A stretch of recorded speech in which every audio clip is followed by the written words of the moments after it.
राधे राधे। जय श्री कृष्णा। आप सभी भक्तों का आज की कथा में हार्दिक स्वागत है। भगवान श्री कृष्ण और श्रीमती राधा रानी की कृपा सदैव आप पर और आपके समस्त परिवार पर बनी रहे। दोस्तों, आज आप सुनेंगे फागुन मास की कथा का 23वां अध्याय। तो श्री हरि भगवान का ध्यान करके आज की पावन कथा का प्रारंभ करते हैं। और जिन भक्त ने इससे पहले के अध्याय नहीं सुने हैं, इस कथा को सुनने के बाद पिछले अध्याय जरूर सुन लीजिए। इससे आपको आज की कथा समझने में आसानी होगी। भगवान शंकर से वरदान पाकर काम बल्लभरती उनके चरणों में मस्तक झुकाकर हिमालय के दूसरे उपवन में चली गई। उधर नारद जी के कथनसार हिमवादी करके उसकी 2 सखियों के साथ भगवान शंकर के समीप लेकर आ रहे थे। मार्ग में रति के मुख से मदन का समाचार सुनकर उनके मन में कुछ भय हुआ। उन्होंने कन्या को लेकर अपनी पुरी में लौट जाने का विचार किया। अब यह देखकर संकोचशिला पार्वती ने अपनी सखियों के मुख से पिता को कहलवान से अभिष्ट वस्तु की प्राप्ति होती है और तप करने वालों के लिए कुछ भी दुर्लभ नहीं है। संसार में तपस्या जैसे साधन के रहते हुए लोग व्यर्थ ही दुर्भाग्य का भार ढोते होते हैं। अतः अपनी अभिष्ट चिंतन की इच्छा से मैं तपस्या ही करूंगी। यह सुनकर हिवा ने कहा, बेटी उमा, ऐसा ना करो। तुम अभी चपल बालिका हो, तुम्हारा शरीर तपस्या का कष्ट सहने करने में समर्थ नहीं है। हे बालिके, जो बात होने वाली होती है वह तो होकर ही रहती है, इसीलिए तुम्हें तपस्या करने की कोई आवश्यकता नहीं है। अब घर को ही चलो और वहीं चलकर इस कार्य की सिद्धि के लिए कोई उपाय सोचूंगा। पिताजी के ऐसा कहने पर भी जब पार्वती घर जाने को तैयार नहीं हुई, तब हिमवादी के दृढ़ निश्चय की प्रशंसा की। इसी समय आकाश में दिव्यवाणी प्रकट हुई, जो तीनों लोकों में सुनाई पड़ी। वह इस प्रकार थी कि हे गिरिराज, तुमने उमा कहकर पुत्री को तपस्या करने से रोका है, इसीलिए संसार में इसका नाम होगा उमा। यह मूर्तिमत सिद्धि है, अपनी अविलक्ष्य वस्तु को अवश्य ही प्राप्त करेगी। यह आकाशवाणी सुनकर हिवा ने पुत्र को तप करने की आज्ञा दे दी और स्वयं अपने भवन को चले गए। पार्वती अपनी दोनों सखियों के साथ हिमालय के उस प्रदेश में गई जहां देवताओं का भी पहुंचना कठिन था। वहां का शिखर परम पवित्र और नाना प्रकार की धातुओं से विभूषित था। सब ओर दिव्य पुष्प और लताएं फैली हुई थी। वृक्षों पर भ्रमर, गुंजारी, और वहां पार्वती ने अपनी वस्त्र और आभूषण उतारकर दिव्य वलकल वस्त्र धारण करके कटी में कुश की मेखला पहन ली। वह प्रतिदिन 3 बार स्नान करती और गुलाब के फूल चबाकर रह जाती थी। इस प्रकार उन्होंने 100 वर्षों तक तपस्या की।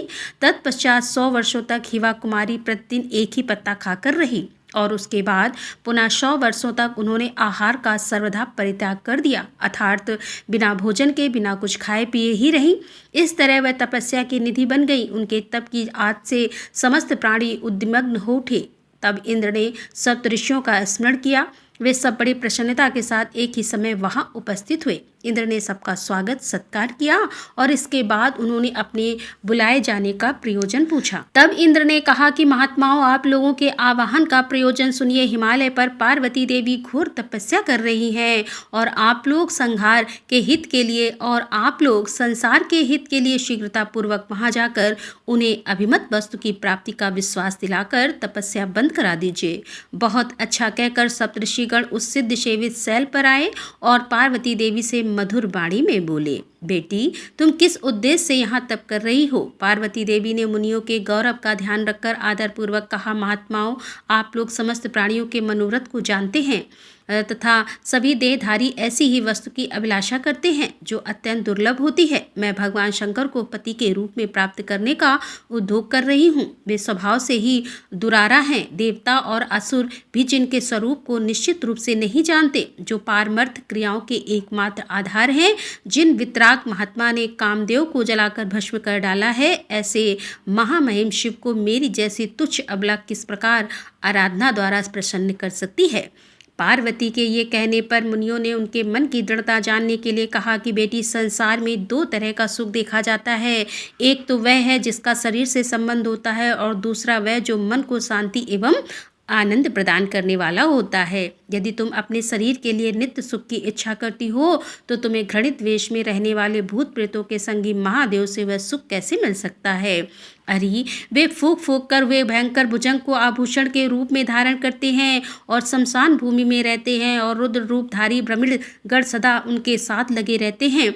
उनसे तो लक्ष्मीपति भगवान श्री विष्णु कहीं अच्छे हैं। वे इस जगत के पालक हैं, उनके स्वरूप का कहीं और छोर नहीं है तथा वे यज्ञ भोगी देवताओं के स्वामी भी हैं। तुम उन्हें पाने की इच्छा क्यों नहीं करती, अथवा दूसरे किसी भी देवता को पाने से तुम्हें मानसिक सुख की प्राप्ति हो सकती है। जिस वर को तुम चाहती हो उसको तो पाने में ही बहुत क्लेश है, और यदि कदाचित प्राप्त भी हो गया तो वह तो निष्फल वृक्ष के ही समान है, उससे तुम्हें सुख नहीं मिल सकता। उन श्रेष्ठ मुनियों के ऐसा कहने पर पार्वती देवी कुपित हो उठी, उनके ओंठ फड़फड़ाने लगे और वे क्रोध से लाल आंखें करके बोली, महर्षियों, दुराग्रह के लिए कौन सी नीति है जिसकी समझ उल्टी है? उन्हें आज तक किसने राह पर लगाया है? मुझे भी ऐसी ही जानिए, अतः मेरे विषय में अधिक विचार करने की कोई आवश्यकता नहीं है। आप सब लोग प्रजापति के समान हैं, सब लोग देखने और समझने वाले हैं। फिर भी यह निश्चय है कि आप उन जगत प्रभु सनातन देव भगवान शंकर को नहीं जानते। वे अजन्मा ईश्वर और अव्यक्त, उनकी महिमा का माप तोल नहीं है। उनके अलौकिक कर्मों का उत्तम रहस्य समझना तो दूर रहा, उनके स्वरूप का बोध भी आवृत है। श्री विष्णु और ब्रह्मा आदि देवेश्वर भी उन्हें यथार्थ रूप से नहीं जानते।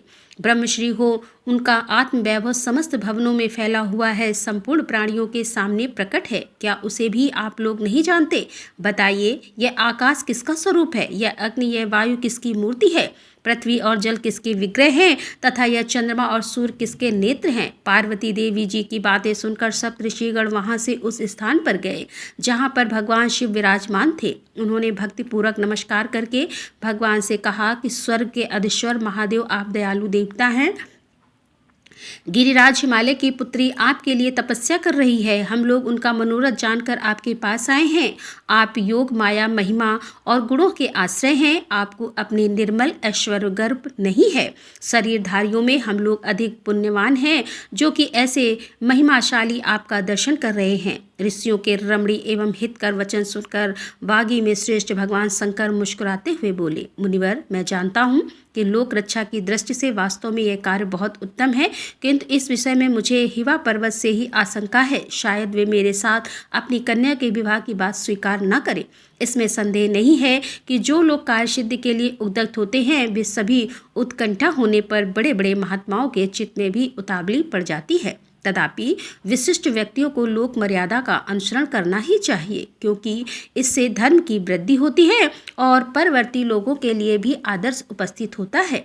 भगवान के ऐसा कहने पर सब तर्षगण तुरंत हिमालय के भवन में गए। वहां हिवा ने बड़े आदर के साथ उनका पूजन किया।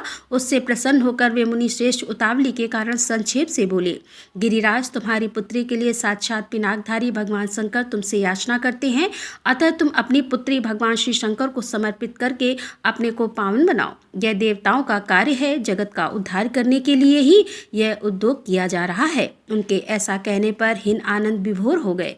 तब वे हिन को साथ लेकर पार्वती जी आश्रम पर गए। उमा तपस्या के कारण तेजोमय दिखाई दे रही थी। उन्होंने अपने रास्ते दिया था। मुनियों ने जब स्नेहपूर्वक उसका मनोगत भाव पूछा तो उस मामनी ने यह सारक भीर्त वचन कहा, मैं पिनाकधारी भगवान रुद्र के सिवा दूसरे किसी को नहीं चाहती। वे ही छोटे बड़े प्राणियों में आत्मा रूप से स्थित हैं। वे ही सबको समृद्धि प्रदान करने वाले हैं। धीरता और ऐश्वर्य आदि गुण उन्हीं में शोभा पाते हैं। वे तुलना रहित महान प्रमाण हैं। उनके सिवा दूसरी कोई वस्तु है ही नहीं। यह सारा जगत उन्हीं से उत्पन्न होता है।